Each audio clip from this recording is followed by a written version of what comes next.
Ito parang panlilin lang o budol na naman. Aba, ang sinasabi po ni Senate President Escudero, hindi daw sila dapat sumusunod-sunod lang at hindi daw dapat inuutos-utusan lang ng Kongreso sila tungkol sa isyu ng impeachment. Grabe. Grabe naman yan, Senador Escudero, abogado ka eh. Hindi ka inuutusan ng Kongreso para mag-trial sa article of impeachment na ipinasa nila sa inyo dyan sa Senado. Ang nag-uutos ng trial ay saligang batas. Ginawa lang ng Kongreso under Speaker Romualdez ang kailang trabahong tumanggap ng reklamo, complainant, inendorso nila at pinadala sa Senado ang article of impeachment. Eh yung ba ipag-uutos? Kasi pakinggan ito sa kanyang sinasabi. Kaya talagang kailangan po talaga maliwanagan. Ang dami pong mapanlinlang na balita. Ang dami pong nagpapagulo na dapat sila yung karespeto at alam nila kung ano ang kailang sinasabi. Pero sa ganitong klaseng paliwanag, eh para talagang nambubudol lang. Ano ito? Ang mga kongresista tila nasasanay na diktahan ang Senado kaugnay sa gusto nilang mangyari sa impeachment. Pwes kung trabaho ng ilang mambabatas na maging sunod-sunuran kay Speaker Romualdez na gusto klaro itong impeachment na ito, hindi namin trabaho yan sa Senado. Hindi ko rin trabaho yan bilang tagapangulo ng Senado. Para sa akin, gagampanan namin ang aming tungkulin ayon sa aming paniniwala na tamang proseso na naayon sa batas. Nung inupuan nila na mahigit 2 buwan itong impeachment complaint, may narinig ba sila sa amin? Nakalagay din sa rules nilang immediately ibibigay ng SecGen yung impeachment complaint sa Speaker. Hindi nila ginawa yon sa loob ng mahigit 2 buwan. May narinig ba silang reklamo sa amin? Ginalang namin ang kanilang pasya, proseso at pagdidesisyon. Yan sana inaasahan ko rin sa kanila. Subalit maging ganun pa man, hindi ko pwede silang gawin, piliting gawin o hindi gawin ang partikular na bagay. Gayon din sila. Kung nais nila maging sunod-sunuran sa gusto ng kanilang speaker, pues hindi po namin trabaho yan. Grabe oh, parang laging tumatalumpati itong parang laging Makata ang dating. O nakita nyo? Sinisisi pa yung Kongreso. Ang sinasabi niya na hindi inaksyon ng Kongreso ay yung 3 article of impeachment, yung reklamo ng 3 complainant. Sino ba yung 3 una? Marginalized sector, civil society, mga kaparian at abogado. Yun ang hindi inaksyonan. Kasi ang inaksyonan ng Kongreso ay yung ginawang pagreklamo o complainant ay mga senador na ginawa ng February. Tapos inendorso na mahigit na 200 congressman. Kaya mabilis na i-transfer. So yun. Talagang nililigaw ni Escudero. Hindi ko alam kung bakit ganon. Dati siyang congressman, abogado siya, alam niya. So hindi Speaker of the House, hindi yung House of the People, House of Representatives, ang nag-uutos sa kanila. Ginawa lang ng Kongreso ang kanilang trabaho na nakasaad sa saligang batas at pagdating na matapos nila ipinasa sa Senado ang article of impeachment ng February 5 at yun ay obligasyon ng Senado na dapat kaagad-agad mag-trial. Eh bakit ngayon ang dating ng paliwanag ni Escudero, eh sila daw inuutusan at hindi daw sila pwedeng utusan. Hindi daw sila pwedeng sunod-sunuran lang sa Speaker at saka sa Senado. So parang inaaway na sinisisi pa ni Escudero, si Speaker at mga congressman sa kabila ng natapos na nila ang kailang trabaho. Ang Senado ang hindi pa nag-uumpisa eh. Ipinapasa. Mahilig yata sa basketball itong si Escudero. O kayo mga taga Bicol, lalo ng taga Sorsogon, basketballista ba itong si Escudero? Bakit mahilip manisi at saka mag-dribble ng mga balita? Sa aking opinion, aking analysis, gano'n dating. Nag-dribble siya. Ulitin ko, ang nag-uutos sa Senado, Mr. Senate President, na kayo'y mag-trial ay saligang batas. Hindi Kongreso, hindi Senado. Huwag naman yung lindangin ng ating mga kababayan. Kawawa naman yung ating mga kababayan. Hirap na nga ng buhay nila. Nililin lang pa ninyo sa ganyang paliwanag. Ay, hindi naman totoo yan. At nag-iba na nga po ang ihip ng hangin. Nako. Konting-konti na lang talaga. Magsisisi na ako kung bakit number 1 sa balota ko si Cheese Escudero noong 2022 election.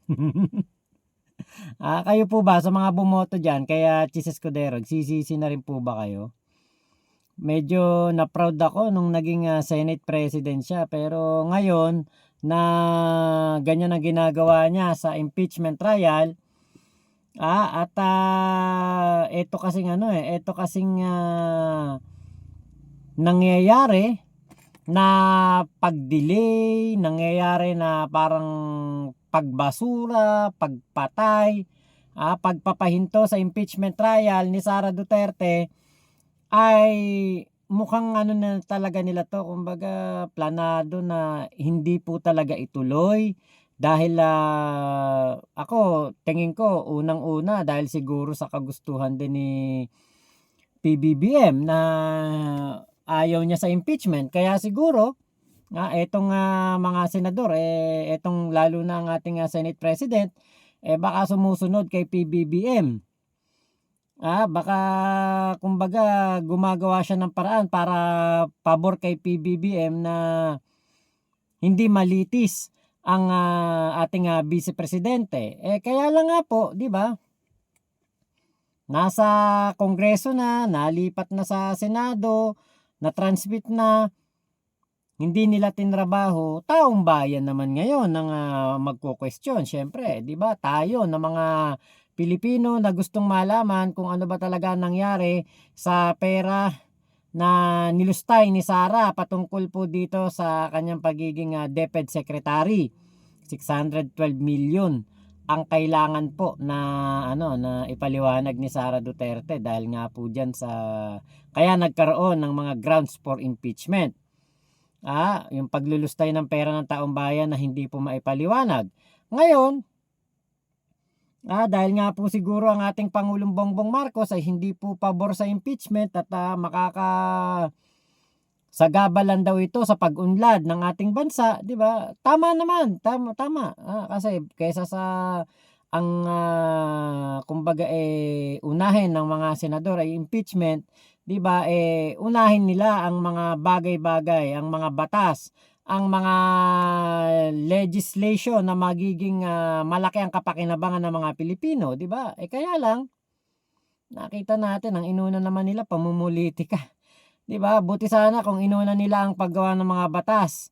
At kahit na sila po ay nakreses, nakita natin na kumikilos sila at nagtatrabaho para sa mga batas na ipapasa at magiging malaki ang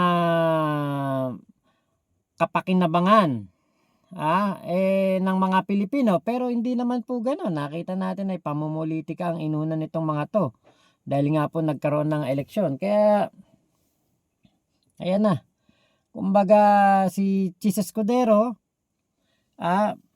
siguro dahil nape-pressure, sinisisi na rin ng Kongreso, sinisisi na rin ang mga kongresista na bumabatikos sa kanya, sinisisi ang mga tao na bumabatikos sa kanyang inaksyon o inakto bilang Senate President, 'di ba? Nagbagal siya at medyo hindi po binilisan ng pagkilos para madinig nga itong impeachment trial na ito. Tama, si PBBM ayaw na sa impeachment. Sabi nga niya, hindi siya pabor sa impeachment. Pero 'di ba? Taong bayan po ang nagtatanong, naghahanap kung nasaan ang pera ng DepEd, kung saan napunta, sino si Mary Grace Piatos, Kokoy Villamin, Suka Asim. 'Di ba? Yan ang dapat na malaman natin Hindi po tayo konforme sa sa yung walang impeachment. Dapat talaga may impeachment trial. Kahit na ayaw ni PBBM, sana sinunod ni Chis Escudero ang mga Pilipino.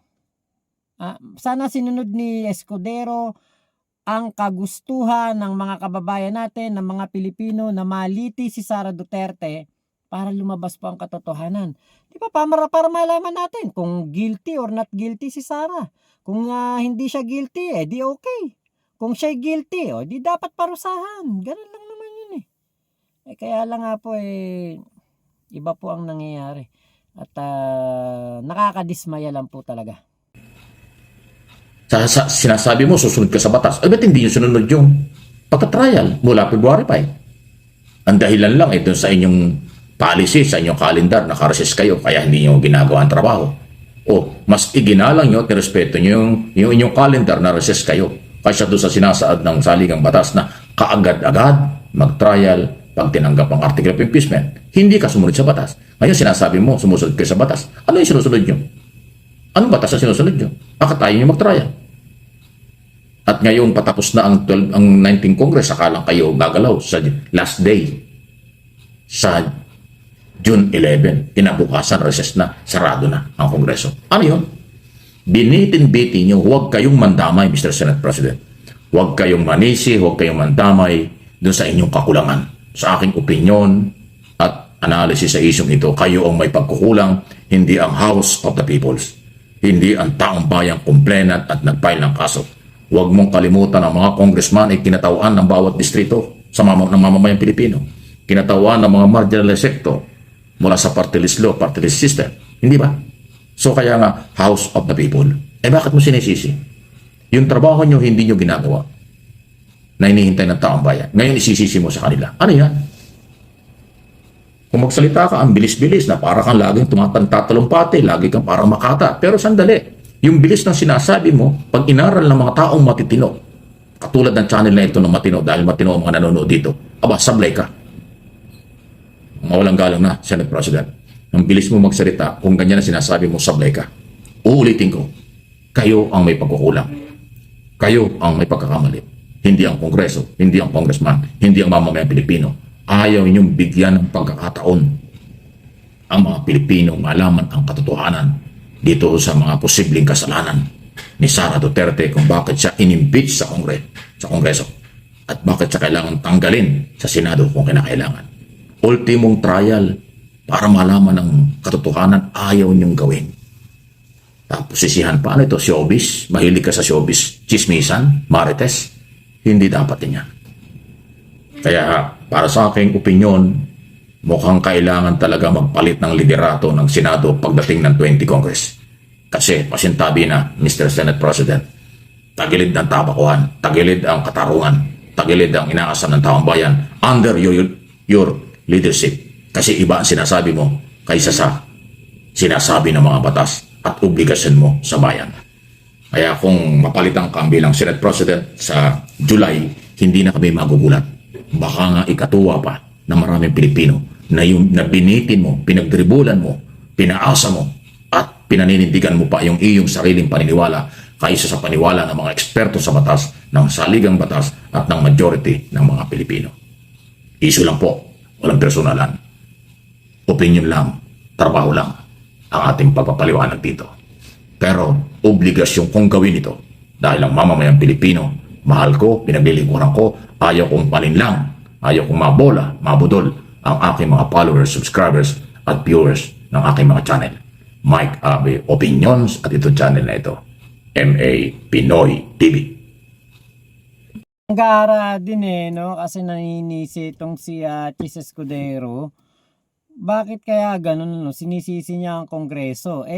Sakto lang naman nung ipinasa sa kanila.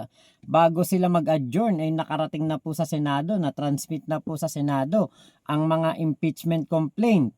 'Di ba? Sinadya po nila na isara kaagad ang kumbaga yung session ng Senado. Nag-adjourn na sila, nagtapos na. Kahit na nandun na po yung mga impeachment complaint. Diba? Kitang-kita natin yan. Napanood natin yan. Nagmamadali si Joel Villanueva. Para maisara na agad ang Senado para makapag-recess na sila. Tapos sabi, 'di ba? June 2. Umpisa na ang impeachment trial. Tapos biglang inusod ng another 9 days. June 11, 'di ba? Talagang delay na delay, talagang dinidelay nila. Tapos si Chis Escudero isisisi sa mga kongresista at damay pa pati si House Speaker Martin Romualdez. Hindi daw niya trabaho na sumunod kay House Speaker Martin Romualdez kung sunod-sunuran daw ang mga kongresista. Hindi naman ganoon, 'di ba? May proseso dun sa Kongreso na-delay na nga dun sa Kongreso, na-late na nga ng konti. Pati ikaw, ganun din. 'Di ba? Dapat nga magpursige ka. Sipagan mo, ipakita mo na kayo ay tama lamang na inihalal ng bayan. At pakita nyo na kayo kahit na recess, kailangan nyo magtrabaho. At yun din naman ang sinasabi ng konstitusyon, forthwith. Agad-agad, trabahuhin ang impeachment kapag may impeachment. Kaya lang, ang nangyari, hindi po trabaho, paninisi ang ginawa ni Senate President. So, tama. Para sa akin, mas okay siguro na mapalitan po ang Senate President ngayong 20th Congress at baka mapariwara po ang ating bansa sa darating na another 3 years. Baka mapariwara po ang gobyerno, mapawariwara ang Senado. At siguro ang kailangan na mapalit po na Senate President yung hindi bias. Yung ang kanyang puso ay para sa taong bayan, hindi para sa kahit sino. Hindi para kahit sa ating presidente. Hindi para sa mga politiko. Hindi para sa dating presidenteng nakakulong doon sa ICC na nabubulok po hanggang ngayon. Hindi para sa ganyan. Para po dapat sa bayan. Para po dapat sa Pilipino. Kasi, yun po ang nakita natin nasa Senado na po ang impeachment complaint. Hindi po dapat na magpaapekto sa kahit anong tao outside the Senate. Ang Senado, hindi na dapat sila magpaapekto sa kahit sinong politiko. Dapat po sila ay firm ang kanilang paninindigan para ito sa bayan, para sa mamamayan. Hindi para kay PBBM, hindi para kay BP Sara, hindi po para sa dating presidente o kahit sino pang Poncio Pilato. Hindi po, dapat para po sa mga Pilipino. Ang Senate President, para dapat sa mga mamamayan. Dahil yun po ang inaasahan. Sila ang inaasahan na magiging tanggulan ng hustisya pagdating po ng isang impeachment trial. Kaya lang mukhang ako po'y talagang nawawala na ng pag-asa dahil nga po nakikita natin na hindi po ganoon ang tinatakbo. Kumbaga hindi po pumapabor sa pagkakaroon ng impeachment trial. Ang sitwasyon po'y pumapabor sa pagbasura at pagkansela o pagkawala o pagkamatay ng impeachment trial. Yan ang ating nakikita. So meron naman ako mga nakikita na ng mga balita, pwede naman daw another impeachment complaint sa 20th Congress. Kung pwede yun, yun na lang siguro gawin kasi tingin ko dito po sa 19th Congress mukhang malabo na po dahil nga po ang 19th Congress ang Senate President may posibilidad na makatandem daw po ni Sara Duterte sa 2028. So impeachment is dead. Ala na. So hanggang na lang tayo, asa na lang hanggang tingin na lang kung matutuloy o hindi. Parang ganun na lang. Kung matuloy, okay. Kung hindi, pagpasa Diyos na lang natin yung mga ninakaw na pera. So yun lamang po. Maraming salamat Sir Mike Abe sa video po na inyong in-upload na aking nireaksyonan. Thank you MA Pinoy TV at Mike Abe Opinions po dito sa YouTube. At salamat po sa lahat ng mga tropa pips natin. Ingat po kayo Mama Chup Chup. Love you. God bless us all Pilipinas. God first. Salamat po.